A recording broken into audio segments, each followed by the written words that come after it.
Today we're making King Arthur Flour's 2024 Recipe of the Year. Super-sized, super soft chocolate chip cookies and chocolate chip cookie bars.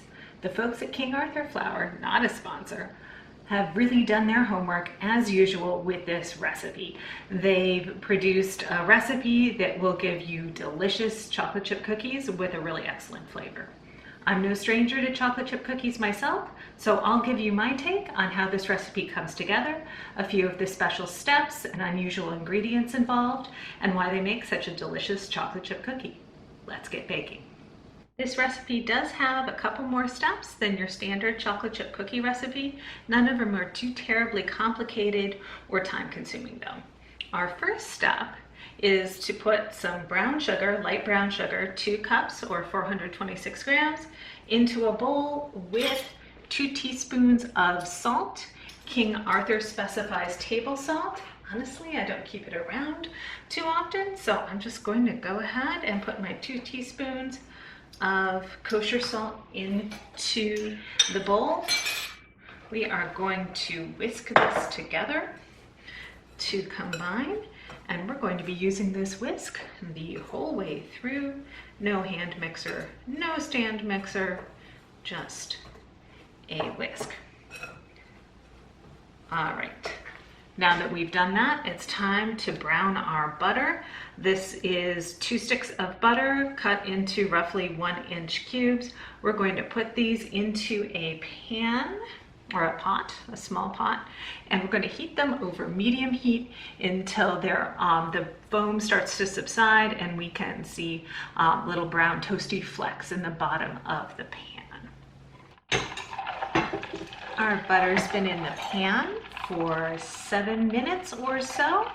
The foam has largely subsided. We've got some little bubbles there, but the foam stopped. And we're getting some brown flecks just around the edges and at the bottom of the pot. So I'm going to give that just a few more seconds. Butter goes from barely brown to burnt pretty quickly, so we have to keep an eye on it. We're getting a little more foam again, and that's fine. And we're going to turn that off and pour it directly into our brown sugar and salt mixture. Make sure to scrape the pan to get those little browned bits that have so much flavor. And then we're just going to set that pan aside to cool slightly because we're going to use it again, and we're not even going to wipe it out because we're going to keep those little brown bits to pick up some more flavor. We'll quickly whisk this hot brown butter in with our brown sugar. It melts a little bit, and that's just fine. It'll be clumpy. That's also just fine. All right. We've mixed that in. We're going to set it aside for a moment.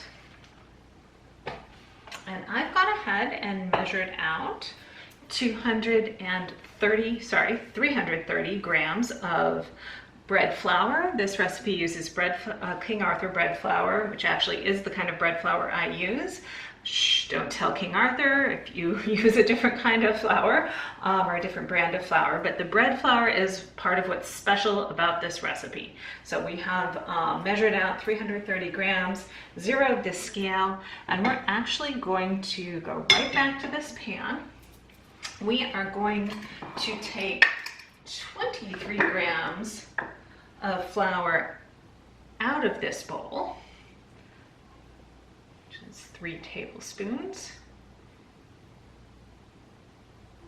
Just about there. That'll work.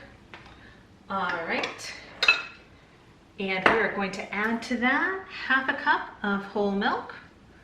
We're going to take our same trusty whisk out of the sugar mixture and whisk this to combine. And once it's whisked smooth, we are going to turn the heat on to low and cook this for a few minutes to form what's called a tanzang. It's kind of like a roux. It's used in Japanese milk bread. This is the other really different thing about this recipe of the year. All right, so we're gonna get going on that, show you what it looks like when it's come together. Our tangzong has come together. It took just about 3 minutes. We can see it's nice and thick and starting to hold together. I switched from the whisk to a flexible spatula to keep kind of stirring and folding that. We've picked up all of the leftover bits of brown butter from the bottom of the pot, and we're going to go ahead and add this one to our butter and brown sugar mixture. And if the butter, melted butter, is kind of pooled a little bit in yours, like it has in mine, just give it a quick whisk and go ahead and add in that tangzong. All right, just like so. Make sure we get all of that. And this is going to help the cookies to stay soft in the centers even up to several days after they've been baked. We'll whisk this in. If there are little bits of that tangzong mixture left, it is okay. But it's whisked in pretty smoothly. To this, we are going to add, so King Arthur says a full tablespoon of vanilla. There's so much other flavor going on in here. Honestly, I've tried it a couple times. We can easily go down to 1.5 teaspoons, at least as far as I'm concerned. Vanilla beans may grow on trees or bushes, but the money to buy them doesn't. Plus, again, so much flavor going on here, we don't really need a tablespoon of vanilla, in my opinion. Do as you'd like. We're also going to add 2 eggs, cold from the refrigerator. This is, I guess, will help the mixture cool down a little bit. So in they go. Try that again. All right, 1.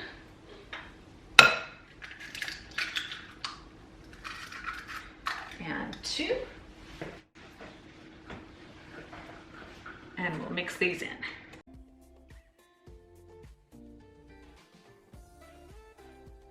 All right, wet ingredients combined.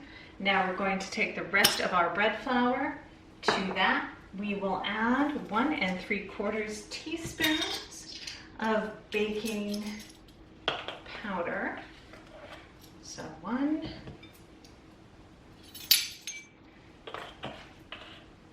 And 1, 2, 3/4, plus 1/4 teaspoon of baking soda.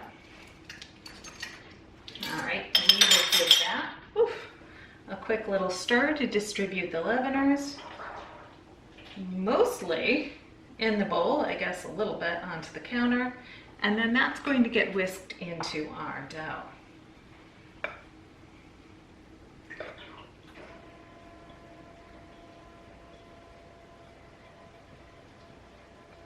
And never mind the sound of the ice maker behind me. Oops.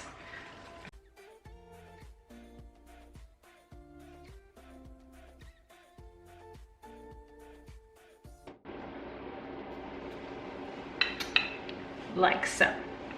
Now we wait for just a few minutes for this to cool a touch before we add in our chocolate. Our cookie dough has cooled just a bit, so we don't risk melting the chocolate. So it's time to add our last ingredient. King Arthur recommends that we chop large chocolate discs or a chocolate bar. That's a great idea. Lots of different sized pieces of chocolate in your cookies. However, I can't stand chopping chocolate. So out of personal preference and a little bit of laziness, I'm going to go ahead and use chocolate chips. I'm using my favorite kind of chocolate chips, which are 60% cacao. They're bittersweet chocolate. They're a little flatter than your average Toll House chips, so hopefully a good compromise on the texture.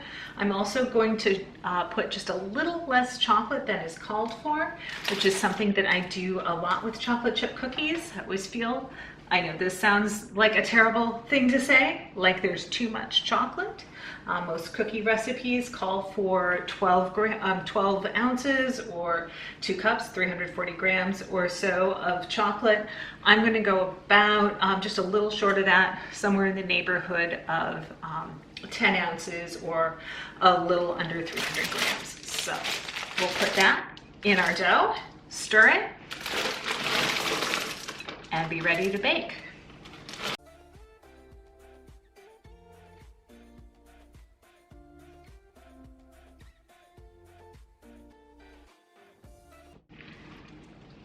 Alright, our chocolate chips are stirred into our cookie dough, and now what we can do is put this in the refrigerator for at least 24 hours, or we're going to be impatient. We're going to take the option of baking these into cookie bars. We'll do that by placing this dough in a 9x13 baking pan. I'm using a glass baking pan with parchment in it, and just sprayed at the corners to keep those uncovered corners from sticking. I always bake if I'm baking in a glass dish, I put it on a dark cookie sheet. It helps to bake evenly and maybe a little bit more quickly. All right, so we're going to put this in a 350-degree oven for about 35-36 minutes until a toothpick's going to come out of the center with just maybe a little bit damp, but not big globs of cookie dough on it. All right, and then we'll talk about what to do with our chilled cookie dough in a moment.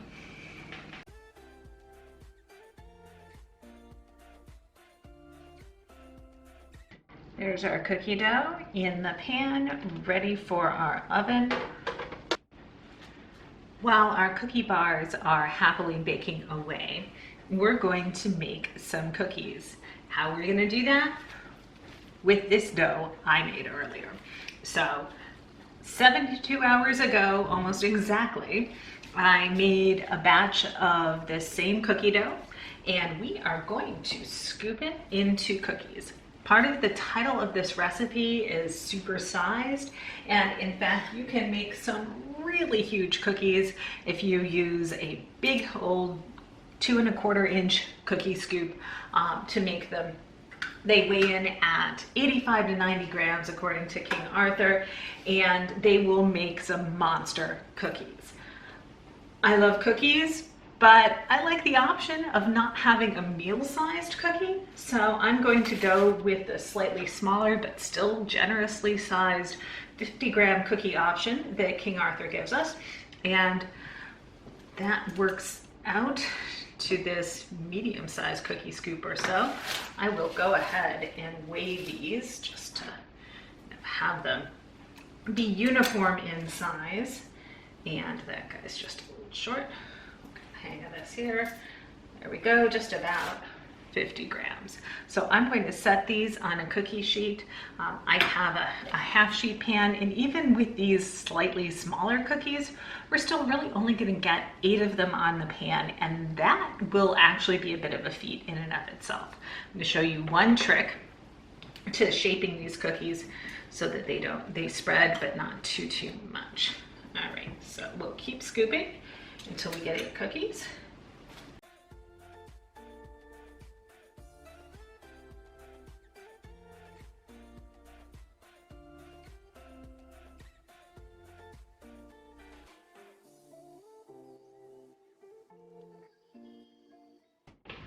So now that I have my cookie balls on the sheet, I'm going to do take one extra step to keep them from spreading too much and spreading into one another.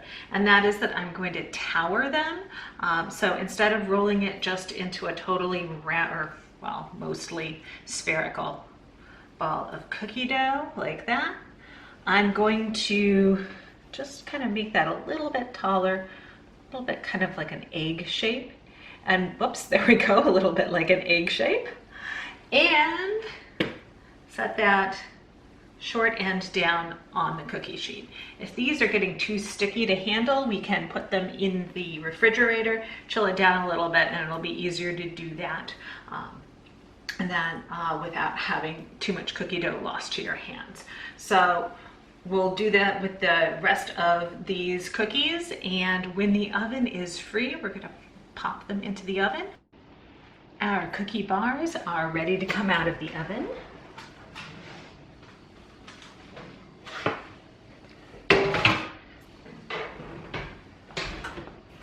Nice and golden on the edges. A toothpick tested just now, came out clean, so that was 36 minutes altogether. We can see that nice shiny top on them. All right, those guys are going to cool, and while they do, we are going to take our cookies, which are toured as you can see, and pop these into the oven for 16 minutes. That seems to be the best time for these 50-gram, not quite monstrous, but still very big cookies. It's been 16 and a half minutes, and our cookies are baked. They are ready to come out of the oven, as you can see, even with the towering. They still slid into each other just a little bit. We've got some nice browned edges.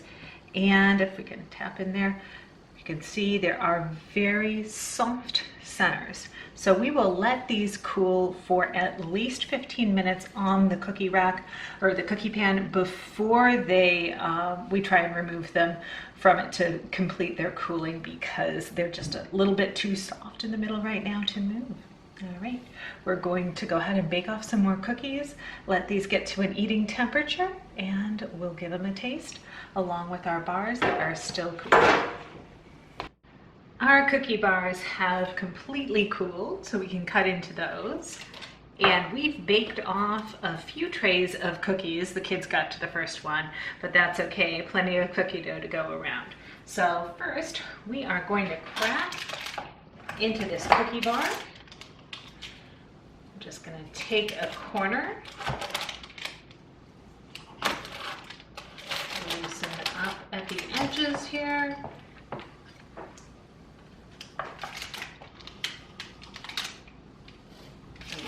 Maybe take this little edge piece. It should come out without too much trouble, or make a liar out of me, one of the two. And ta-da, there we go. So we have a bit of cookie bar right here. I'm gonna take a bite.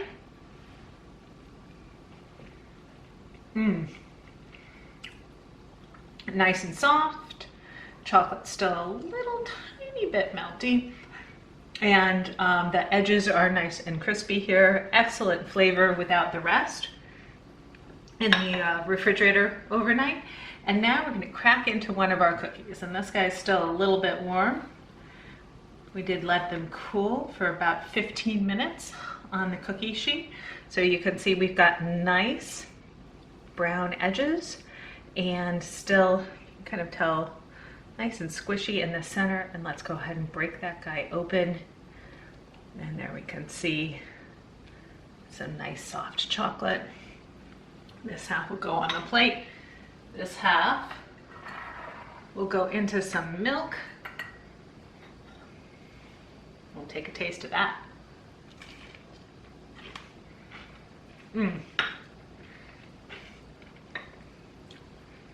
Caramel flavors definitely come through. We can taste the brown butter.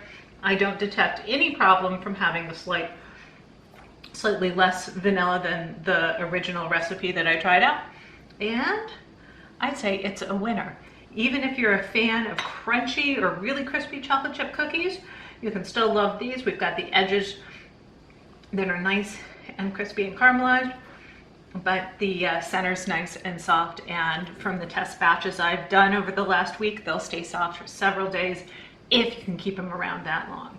So the King Arthur flour recipe of the year is a winner in my book. Hope you give that a try, and I hope you check back every week for a new video on this channel every Friday at 4 o'clock.